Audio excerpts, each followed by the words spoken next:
Inside the heart of the presidential palace, President Ibrahim Traoré sat calmly in his modest but dignified office. His focus was sharp, scanning through reports on the latest achievements of Burkina Faso's local initiative for sustainable investment in technology. Progress was steady. Solar projects were lighting up villages. Local engineers were building small machines for farming. There was a quiet revolution happening, made in Burkina for Burkina. A soft knock echoed on the door. "Entrance," Ibrahim said without lifting his eyes. The door opened slightly and Fatou Diallo, his efficient and loyal secretary, stepped inside holding a sleek tablet. "Excellence," she said respectfully, "I just received a diplomatic letter addressed to you, from Vice President Vance." Ibrahim finally looked up, curiosity flashing across his face.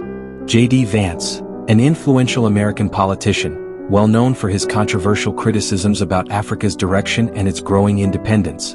"What does he want?" Ibrahim asked, his voice calm but cautious. Fatou walked closer and handed him the tablet. "He is requesting to set up a meeting with you, Monsieur le President, to discuss what he called a strategic partnership for Burkina Faso's future." Ibrahim's brows furrowed slightly.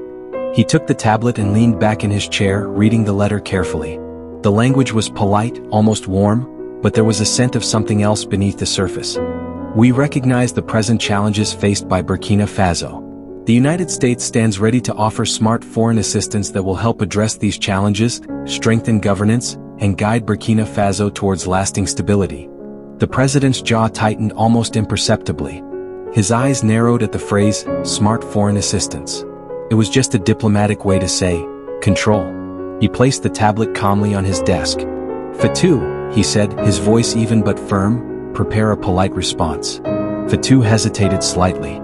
"Monsieur le President, may I speak freely?" "You may," he nodded.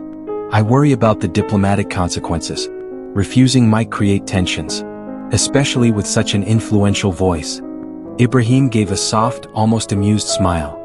He stood up from his chair and walked slowly toward the wide window, looking out at the vibrant city he loved. "Fatou," he said, his voice rich with quiet fire, "Burkina Faso is not a beggar. We are not a helpless people. We have land. We have minds. We have hands. Nous n'avons pas besoin d'une aide conditionnée. We will rise on our own terms." He turned back to her, his posture proud and unshakable. "Write him back. Politely thank him for his concern. But tell him clearly, Burkina Faso does not require smart assistance or conditional aid. We face our challenges as free men and women, without chains disguised as gifts." Fatou nodded, deeply moved by the firmness and dignity in his words. "Oui, Excellence," she said with respect, already opening her notepad. Ibrahim Traoré returned to his desk, placing one hand lightly on the tablet. Meanwhile in Washington, D.C., Senator Vance sat at the head of a long oak table. Around him were a handful of top advisors, men and women in sharp suits, laptops open, papers spread across the table. A large screen showed a map of West Africa, with Burkina Faso outlined in bright red. "So, gentlemen," JD said, swirling a cup of coffee in his hand, "we're ready to move ahead with the meeting proposal. Ibrahim Traoré may be the new darling of Africa, but he's smart enough to know he can't do it alone." He leaned back in his chair confidently. One of his senior advisors, Thomas Reed, spoke cautiously, choosing his words carefully. "Sir," Thomas said, "I think we need to proceed carefully. Traoré's policies, especially his push for local innovation and full independence from foreign influence, are resonating.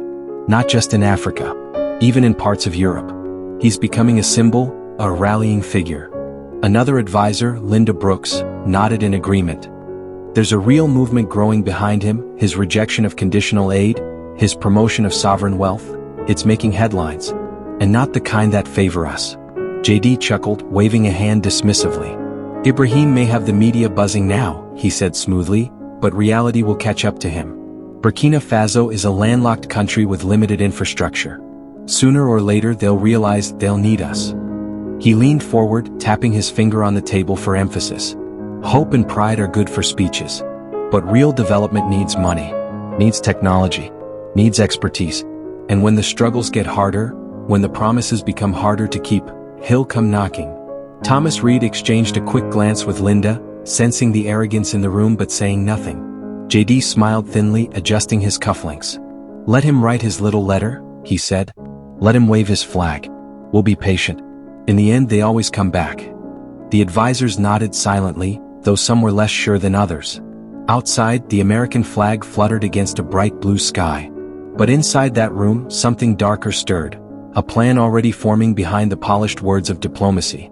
While in Burkina Faso, President Ibrahim Traoré stepped out of his simple black SUV, dressed not in a suit, but in light traditional clothing, a white cotton shirt and khaki trousers.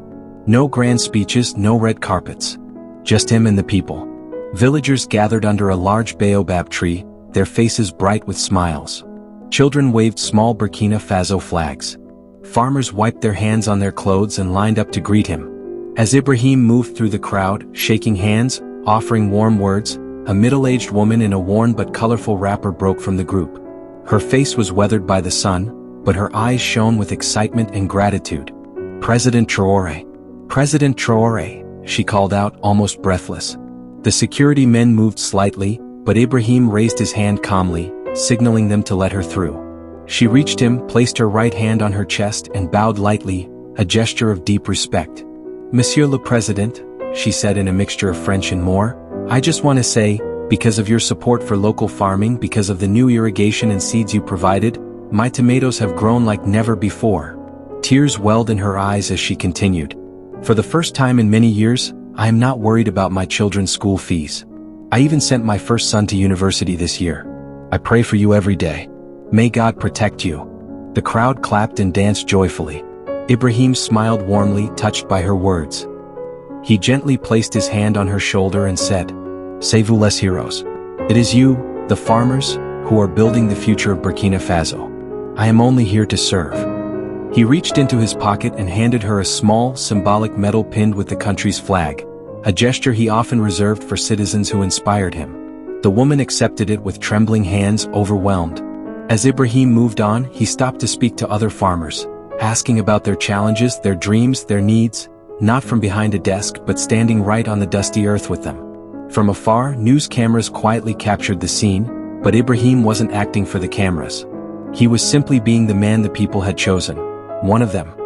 After receiving the letter from President Ibrahim Traoré, the bright lights of the conference room beamed down on Vance as he adjusted his tie and stepped onto the podium.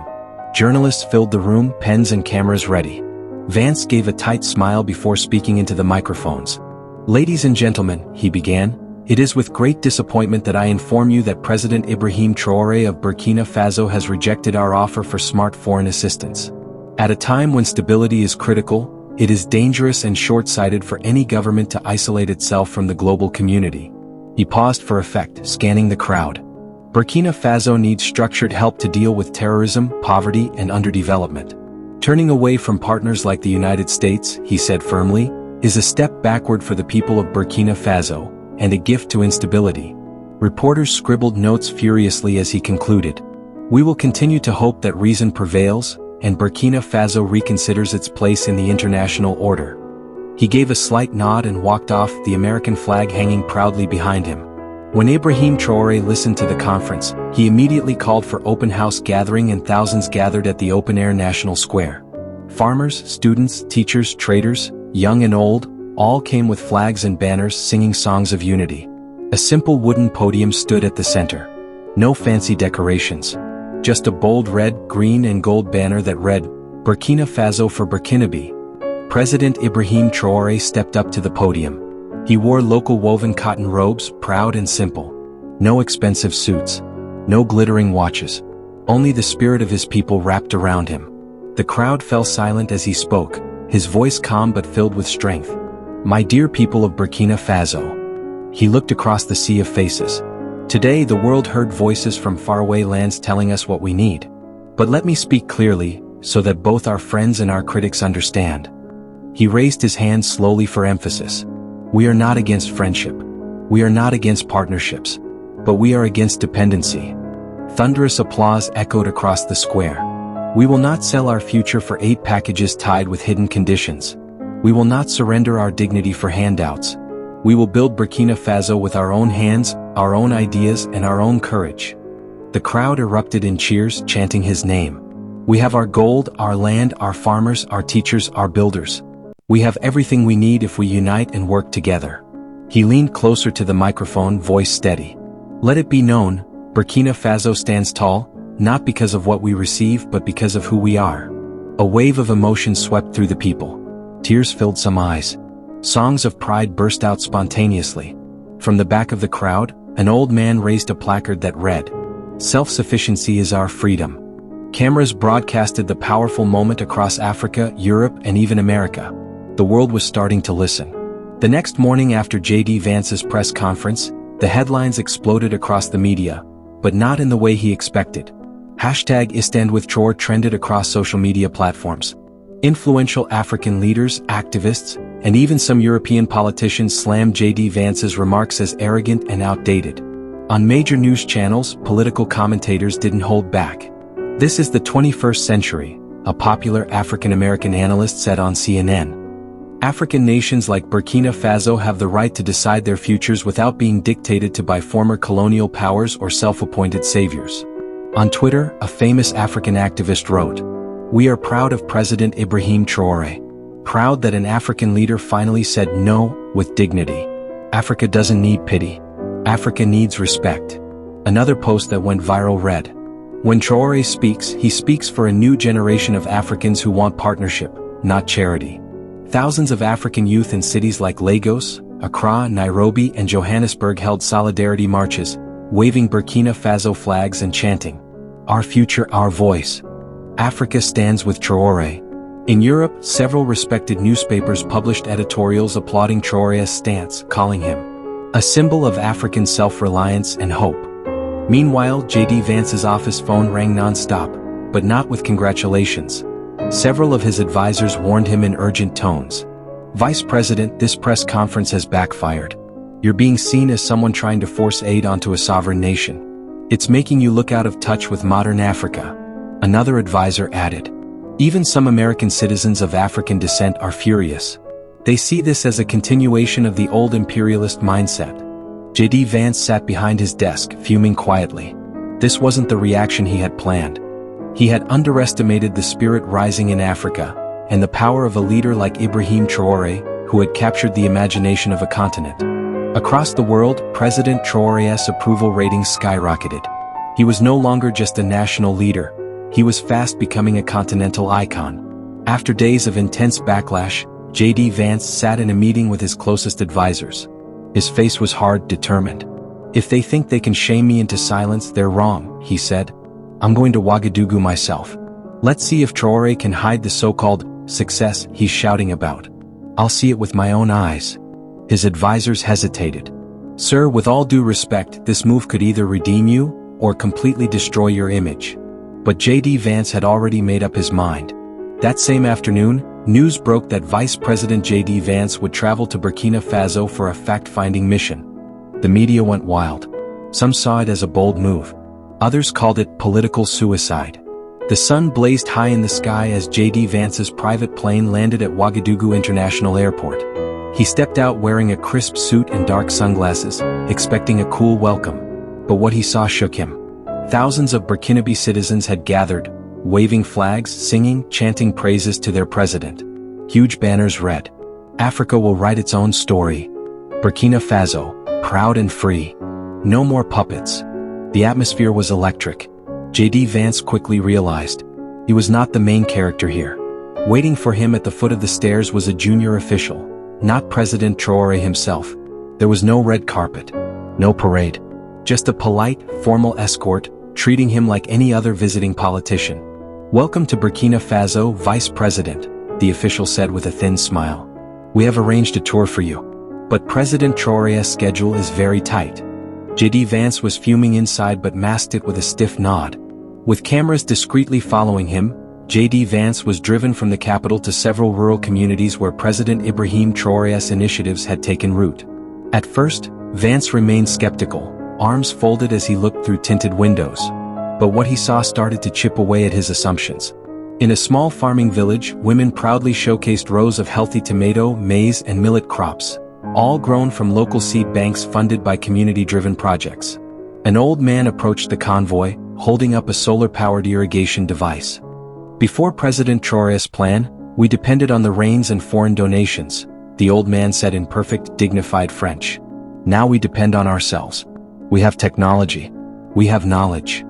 Next, he visited a local tech hub built by young Burkinabe engineers. Inside, teenagers were building software, assembling drones for farming, and training in cybersecurity. We no longer want to run away to Europe, a young woman proudly said. We are building our future here. For the first time, J.D. Vance felt a weight in his chest. This was not the story he had been sold back home. There was no chaos. No hopeless Africa. There was dignity, discipline, and deep pride. That evening, sitting in his guest house in Ouagadougou, J.D. Vance stared at his reflection in the mirror. His mind replayed the songs of the farmers, the sparkle in the students' eyes, the strength of the people. He muttered under his breath, "Maybe I was wrong." He picked up his phone to scroll through headlines, but almost every international news outlet was praising Burkina Faso's self-reliant development model. Even critics back home were shifting. There were headlines like, "Burkina Faso shows a new path for African growth. Ibrahim Traoré's model, Africa for Africans." The final meeting was arranged at President Ibrahim Traoré's office in Ouagadougou, a stark contrast to the cold, polished rooms J.D. Vance was used to back home. The office was filled with vibrant African art, the scent of local flowers, and a warmth that seemed to radiate from the man himself. J.D. Vance walked in, his steps slower than before as though weighed down by something. His usual confidence was tempered by humility. President Ibrahim Traoré sat at his desk in simple attire, no grand displays of power or excess. He greeted Vance with a firm handshake and a calm, welcoming smile. "Mr. Vance, I hope your stay has been enlightening." Vance hesitated for a moment before responding, his voice quieter than usual. "It has been more than I expected." There was a long pause before Vance sat across from the president. "I came here with a message, a belief that Africa needed foreign help to stand on its feet. But what I've seen here, what I've witnessed in Burkina Faso, it's different." President Traoré listened intently, his expression serene yet attentive. Vance looked out of the window, the green countryside rolling under the Burkinabe sun, a symbol of self-sufficiency that was now embedded in his mind. "I think I've been wrong. Your people, the farmers, the innovators, the youth, they've built something extraordinary here.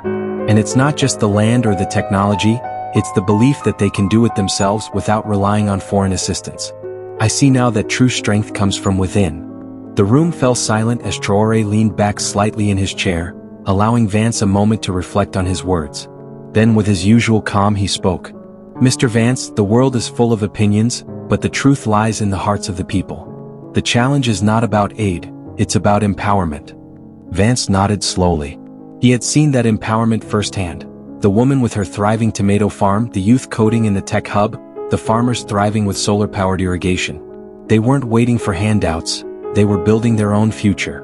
"I can't change everything with a single press conference," Vance said quietly, his gaze finally meeting Traoré's. "But I know now that it's not about giving Africa a handout. It's about giving Africa a voice." A small but genuine smile crept onto President Traoré's face. "And that voice will carry far beyond our borders, Mr. Vance. The world will see it." J.D. Vance, once a critic, now stood at the precipice of something new. His ego had been humbled, his eyes opened, and though he could never undo the damage of his earlier statements, he was ready to move forward. "I'll do my part, President Traoré," he said, his voice stronger now. "I'll help the world understand that Africa can and should stand on its own. No one can define Africa but Africans themselves." Ibrahim Traoré stood, extending his hand to Vance. "I look forward to seeing that, Mr. Vance. May we continue to work toward a future where we all work together, not as donors and recipients but as partners." Vance shook his hand, and for the first time the political divide between them seemed less significant. The following morning, J.D. Vance boarded his flight back to the United States, carrying a message of empowerment and self-determination. As the plane took off, he glanced out the window at the endless horizon of Burkina Faso, a land where people were building their future, no longer dependent on outsiders. He knew his path wouldn't be easy, he would face criticism, resistance, and backlash, but he was no longer the man who walked into President Traoré's office with his arms folded. He had learned something that changed him.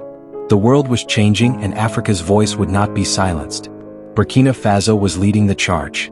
And he had a new role to play in this global conversation, as an ally, not an outsider.